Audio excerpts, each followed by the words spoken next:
दोस्तों, बिहार पंचायत चुनाव अपने आखिरी दौर में है। 9वें चरण का मतदान कल यानी 29 नवंबर को होना है। जब भी आप लोग वोट करने के लिए जाते हैं, खास करके पंचायत स्तर पे जो आप चुनेंगे, आप वार्ड मेंबर को चुनेंगे, आप पंच सदस्य को चुनेंगे, जिला पार्षद को चुनेंगे, समिति चुनेंगे, मुखिया, सरपंच, इन लोगों को जब आप चुनते हैं, जिनको वोट करते हैं आप, क्या आपको पता है कि इन लोगों को क्यों चुना जाता है? क्योंकि जब आप वोट करने जाएंगे ना, उससे पहले आपको इन लोगों की, इन पदों की अहमियत का अंदाज़ा होना चाहिए। तो इन चीज़ों को समझने के लिए हम लोग पंचायती राज व्यवस्था को थोड़ा मुख्तसर अंदाज में समझने की कोशिश करते हैं। पंचायती राज व्यवस्था का टोटल 3 भाग है। पहला भाग जो है वो है मुखिया और वार्ड सदस्य, जो पंचायत स्तर पर काम करने के लिए और काम जो भी काम है उसको जन जन तक पहुंचाने के लिए जिम्मेवार होते हैं। दूसरा स्टेप होता है जहां पर हम लोग प्रखंड का मेंबर चुन करके भेजते हैं, जिसे हम लोग कहते हैं समिति। और तीसरा स्तर होता है जिसे हम लोग जिला का मेंबर बनाते हैं, जिसे हम लोग जिला पार्षद कहते हैं। ये 3 हो गया। उसके अलावा एक एक्स्ट्रा चुनाव होता है इसी चुनाव के साथ, जिसे हम लोग कहते हैं ग्राम कचहरी का चुनाव। और इस चुनाव में हम लोग चुनते हैं 2 पदों के लोग। एक होता है पंचायत स्तर पर, जिसे हम लोग ग्राम पंचायत स्तर कहते हैं। ग्राम पंचायत स्तर पर हम लोग चुनते हैं, ग्राम कचहरी स्तर पर हम लोग चुनते हैं सरपंच को, और वार्ड स्तर पर हम लोग चुनते हैं सरपंच के मेंबर को। अब बारी बारी से समझते हैं। सबसे पहले आ जाइए, सरपंच और पंच के काम को थोड़ा जल्दी सिमट लेते हैं। सरपंच का काम होता है उस पंचायत में किसी तरह की भी अशांति ना फैले, किसी तरह का भी विवाद ना फैले है, इसको सुनिश्चित करने के लिए सरपंच का पद को लाया गया है। सरपंच जो है एक तरह से कोर्ट की भांति काम करता है। वो एक तरह का जज होता है। लोग अगर उनके कार्यालय में आकर के आवेदन डालेंगे, केस करेंगे, तो वे केस ले सकते हैं। बहुत ऐसे धाराएं हैं जिन पर वे केस ले सकते हैं, और वहां पर केस दर्ज होने के बाद बाजप्ता से सुनवाई होगी, और वहां से जो भी जजमेंट पास होगा कोर्ट तक को मानना पड़ेगा, पुलिस तक को मानना पड़ेगा, क्योंकि उनको ये कानूनी अधिकार दिया गया है। इसी अधिकार के तहत वे काम करते हैं। अब सवाल ये है कि अगर हम लोगों ने गलती से वैसे आदमी को सरपंच चुन लिया जिनको पढ़ना लिखना नहीं आता है, जिनको सामाजिक बैठकों में बैठने का कोई एक एक्सपीरियंस नहीं है, जिनको कोई आइडिया नहीं है कि 10 लोगों के बीच में कैसे बातें करी जाए, जिनको कोई आइडिया नहीं है कि इंसाफ का मतलब क्या होता है, जो सिर्फ पैसों की बूते पर किसी को भी इंसाफ दिला दे, किसी के लिए भी कुछ भी बोल दे, वैसे लोगों को अगर आप सरपंच चुन लेंगे तो सोचिए आप अपने पंचायत को किस दिशा में लेकर के जाने वाले हैं। इसीलिए सरपंच का चुनाव करते वक्त हमें कुछ महत्वपूर्ण बातों का ध्यान देना चाहिए। सरपंच वैसे आदमी को चुनिए जिस आदमी को ज्ञान हो। सिर्फ ज्ञान का मतलब ये नहीं हुआ कि वो डिग्रीधारी पढ़ा लिखा हुआ, क्योंकि हमारे इलाके में बहुत सारे ऐसे आपको डिग्रीधारी ग्रेजुएट मिल जाएंगे जिनको अ तक नहीं आता है। तो पढ़ा लिखा का मतलब वो नहीं, इल्मी सलाहियत मतलब उनमें सोचने समझने की एक कुव्वत हो, पढ़ा लिखा हो, जो बेहतर तरीके से चीज़ों को लिख सके, समझ सके। क्योंकि उनके पास अगर एक कोर्ट लगता है, कोर्ट के तरह से वे सुनवाई करते हैं, तो जजमेंट को ढंग से लिखना ज़रूरी है ना। तो ऐसे सूरत हाल में सरपंच के पद पर ना सिर्फ पढ़ा लिखा बल्कि अकल वाला भी आदमी चाहिए, बल्कि वैसा आदमी चाहिए जो समझ सकता है कि अधिकार क्या होता है, कानून क्या होता है। बहुत बार आप लोगों ने देखा होगा कि जब भी गांव में सामाजिक बैठकें होती है तो सरपंच किस तरह का फैसला सुनाता है? फैसला सुनाता है वे लोग फैसले सुनाते हैं, वे लोग सुनाते हैं सामाजिक दृष्टिकोण से। जबकि वे अगर एक कानूनी बॉडी है, कानूनी आदमी है, तो उनका फैसला होना चाहिए कि कानून क्या कहता है, समाज क्या कहता है, इसके अनुरूप फैसला नहीं होगा। और इसके इतर भी जो है वे कई बार फैसले कुछ प्रेशर के कारण सुनाते हैं। प्रेशर से तात्पर्य हमारा ये है कि समाज में उन पर एक दबाव होता है कि नहीं, ऐसा फैसला ही होना चाहिए।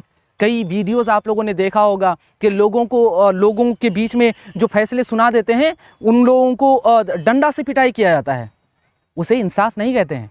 ह्यूमन राइट का वायलेशन करके अगर आप किसी आदमी को टॉर्चर करते हैं तो वो इंसाफ है ही नहीं, वो एक खाप पंचायत का फैसला है। वे फैसले एक जाहिल सरपंच का होगा। इसीलिए सरपंच के पद पर वैसे ही लोगों को बैठाएं जिनको तमाम तरह का ज्ञान हो, जिनको कानूनी समझ हो, जिनको इस बात की समझ हो कि दुनिया किस रफ्तार से आगे बढ़ रही है।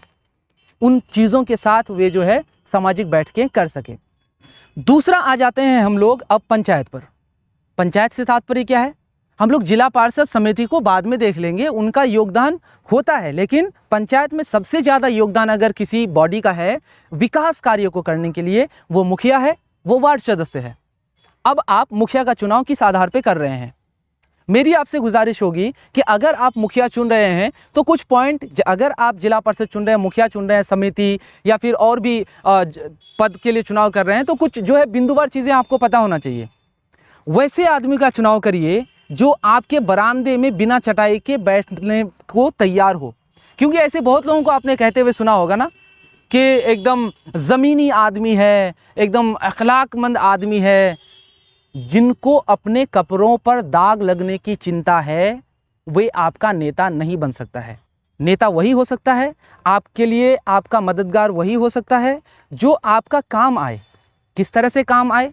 मसलन आप अगर एक बाढ़ में फंस गए हैं तो उस समय अगर एक नेता को आपने वैसा चुना है जो सफ़ेद पोशाक काफ़ी पसंद करता है, तो वो चप्पल खोल के आपकी मदद करने के लिए नहीं उतरेगा।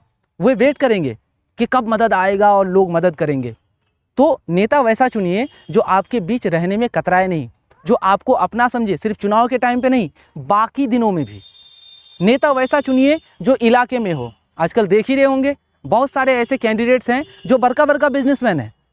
अगर उन लोगों को आप आज वोट कर देते हैं और चुनाव जिता देते हैं, तो बताइए भैया वो कितने दिन रहेंगे आपके इलाके में? वे अपने बिजनेस के सिलसिले में कभी इधर रहेंगे, कभी उधर रहेंगे, तो फिर पंचायत को कब मौके देंगे वे लोग? तीसरी इंपॉर्टेंट चीज़, जिनके नाम पर आप वोट कर रहे हैं उस कैंडिडेट को आप कितना पहचानते हैं? इन तमाम बातों को हम लोगों को पहली प्राथमिकता के आधार पर ध्यान में रखना चाहिए। मैं बहुत ही बेहतर तरीके से मैं जानता हूँ कि पैसों का कितना बड़ा खेल हो रहा है, ये बात किसी से छिपा नहीं है। बाज़ारों में, चाय की दुकानों में एकदम पिछले 15 से 20 दिन से एकदम भंडारा चल रहा है। उसके इतर भी पिछले 2-3 दिनों से और आज की रात भी ज़बरदस्त पैसे बटेंगे। अगर आप पैसे नहीं लीजिएगा, किसी का चाह को ना कह देते हैं, तो आप अपने आप को ख़तरे में डाल रहे हैं। ख़तरे में कैसे? क्योंकि अगर आप किसी को ना कह रहे हैं तो सामने वाले को ये लगता है कि आप शायद उनका आदमी नहीं हैं, और ये एज्यूम करके वे चलते हैं कि आने वाले दिनों में जब भी आपको ज़रूरत पड़ेगी वे आपकी मदद नहीं करने वाले हैं। तो मैंने इसीलिए इसी को ध्यान में रखते हुए लास्ट में रात में एक पोस्ट किया कि भैया जितना पैसे लेना है ले लो, लेकिन वोट करते वक्त अकल का इस्तेमाल ज़रूर करिएगा। अब अकल की बात अगर आ गई तो हम कुछ मुद्दे गिना देते हैं कि किन किन मुद्दों पर हम लोगों को वोट करना चाहिए। 2017 का बाढ़ याद होगा आप लोगों को। 2017 में जब बाढ़ आई थी और लोगों को जीआर की राशि की ज़रूरत थी, तो एक एक मुखिया मेंबर समिति यही लोग थे जो आप लोगों से पैसे की मांग कर रहे थे। कितना आ रहा था? मात्र 6,000 रुपये। और ये 6,000 रुपये के लिए उन लोगों को अकेले 1,000 चाहिए था आपसे। आप लोगों को याद होगा जब आप लोगों ने शौचालय बनवाया था, 12,000 सरकार देती थी, लेकिन इस 12,000 का अमाउंट के लिए आपका जो वार्ड सदस्य था, जो मुखिया था, उनको एक्स्ट्रा 2,000 चाहिए, तभी वे आपको इसका लाभ दिलाएंगे। इस तरह का उन लोगों का डिमांड होता था। राशन कार्ड आपका अधिकार है, लेकिन नहीं, जब तक राशन कार्ड के एवज में आप 2,000 से 1,500 रुपये खर्च नहीं कर देंगे, तब तक आपका वार्ड मेंबर या मुखिया आपका राशन कार्ड बना करके नहीं देगा। आधार कार्ड के लिए कुछ दिन पहले जैसे एनआरसी सीए की बात आई सामने में, तो सभी कोई अपने कागजात को सुधारने में लग गया। एक एक आदमी, कोई रोए फिर रहा था, कोई भटके फिर रहा था, एक एक आदमी ने 1,500 से 2,000 रुपये खर्च कर दिया सिर्फ अपने कागजात को सुधारने में। कहाँ गया था उस समय ये लोग? तो ये लोग जब आपका काम नहीं आया इन मुद्दों पे, तो कब काम आएगा? इसी तरह के बहुत सारे मुद्दे हैं जिन पर हम लोग वोट कर सकते हैं। आपके गांव का जो आंगनवाड़ी केंद्र है, उस आंगनवाड़ी केंद्र में सूखा राशन क्यों दिया जाता है? कभी आपने सोचा? वो सूखा राशन उन लोगों के लिए होता है जो लोग अफोर्ड नहीं कर सकते दाल खरीदना, पोषक तत्व खरीदना अफोर्ड नहीं कर सकते हैं, उनकी कुव्वत नहीं है उतनी। इसीलिए सरकार उन लोगों के हेल्थ को ध्यान में रखते हुए उन लोगों को सूखा राशन देती है, दाल देती है, ताकि वे भी पोषक तत्व खाएं, उनका भी हेल्थ अच्छा हो। लेकिन ये पोषक तत्व किनको मिलता है? उस गांव के जो सबसे अमीर लोग होते हैं, उस गांव के जो सबसे पैसे वाले लोग होते हैं, जो नेता प्रवृत्ति के लोग होते हैं, उन लोगों को पहली प्राथमिकता के आधार पर ये चीज़ें दी जाती है। ये जिम्मेदारी किनकी है कि वैसे लोगों, सही लोगों को इन चीज़ों का लाभ मिले? क्या ये वार्ड सदस्य नहीं कर सकते हैं? कर सकते हैं। आंगनवाड़ी केंद्र क्यों होता है? बच्चों के सर्वांगीण विकास के लिए, बच्चों को पढ़ाने उड़ाने के लिए नहीं। जिन आंगनवाड़ी केंद्र में आप अपने बच्चों को भेज रहे हैं, कभी आप जाकर के देखे हैं एक बच्चा जब मिट्टी में बैठ करके पढ़ रहा होगा, वहाँ पर कुछ चीज़ें सीख रहा होगा, उसका किस तरह का सर्वांगीण विकास हो रहा है? वो गंदगी में बैठ करके। आपके गाँव की ज़्यादातर जो स्कूलें हैं वहाँ पर शौचालय नहीं है। आपकी बच्चियां जब 8 क्लास या 9वीं क्लास की बच्चियां स्कूल जाती है तो उन लोगों का जो स्कूल जाने का रेट है वो कम हो गया सिर्फ इस वजह से, क्योंकि जब वे स्कूल जाते हैं ना तो उनका शौच का व्यवस्था नहीं है। इसी डर से वे स्कूल नहीं जाती हैं कि हम शौच करने के लिए कहाँ जाएं। इस पर कौन बात करेगा? इस पर ये लोग बात नहीं करेगा। क्यों? क्योंकि यहाँ से इनका पीसी नहीं बन रहा है ना, यहाँ से ये घोटाले नहीं कर सकते हैं। ये तो सामाजिक काम हो गया, ये सब कैसे करेगा? और इन चीज़ों के बारे में इन लोगों तो कभी सोचा ही नहीं है। तो इस तरह के बहुत सारे मामले हैं।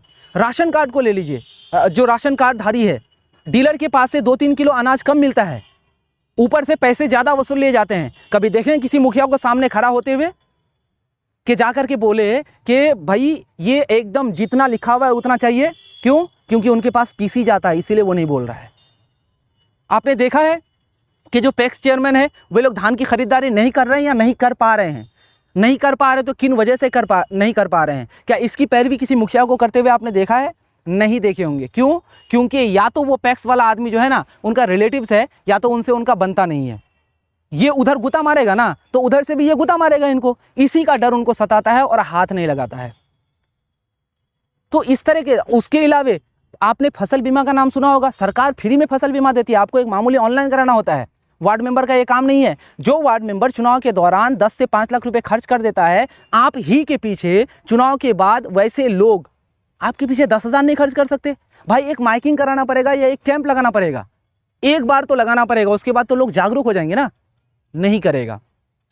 तो इस तरह के बहुत सारे मामले हैं जिन पर ये लोग काम कर सकते हैं लेकिन नहीं करेंगे, और नहीं करने के पीछे वजह सिर्फ और सिर्फ आप जैसे बिकाऊ लोग हैं। आप ही लोगों में से कुछ लोग रात में उनको, एक कैंडिडेट को फ़ोन करते हैं ना कि मेरे गांव की तरफ आप आए नहीं, आपका तो हम इंतजार करते हुए रह गए, आपके पैसे तो हमारे घर तक पहुंचे नहीं हैं। इस 500 के चक्कर में आप जो अपना 5 साल बेच रहे हैं ना, बहुत पछताइएगा। आने वाला 5 साल जैसा होने वाला है, आने वाले 5 साल में जो परिस्थितियां आने वाली है, अगर आपने गलत आदमी का चुनाव कर लिया, अगर आपने एक जाहिल आदमी का चुनाव कर लिया, अगर आपने एक लुटेरे आदमी का चुनाव कर लिया, तो आने वाला 5 साल आपका बहुत ही वाहियात जाने वाला है, बहुत ही बेकार गुजरने वाला है। फिर रोए फिरिएगा, फिर पछताए फिरिएगा और आप कुछ नहीं कर पाइएगा उनके लिए। इन तमाम बातों के साथ मैं आप लोगों से अंत में यही गुजारिश कर रहा हूं कि वोट उन्हें दें जो वाकई में हकदार है वोट का, जो वाकई में कुव्वत रखता है, ताकत रखता है। नो मैटर, आप कोई मायने नहीं रखता आपने किन से पैसे लिए, किन को वादा किया है, लेकिन ईवीएम का बटन दबाते हुए या फिर बैलेट पे छाप मारते हुए इस बात का ज़रूर ध्यान रखिएगा कि जिनको वोट कर रहे हैं उनकी सलाहियत कितनी है। जाति, धर्म, पंथ, रिश्तेदारी, दोस्ती, इन तमाम चीज़ों से बाहर आइए और बेहतर लोगों को चुनिए। इसी में भलाई है, ना सिर्फ आपकी बल्कि आपके बच्चों की भी। बहुत बहुत शुक्रिया।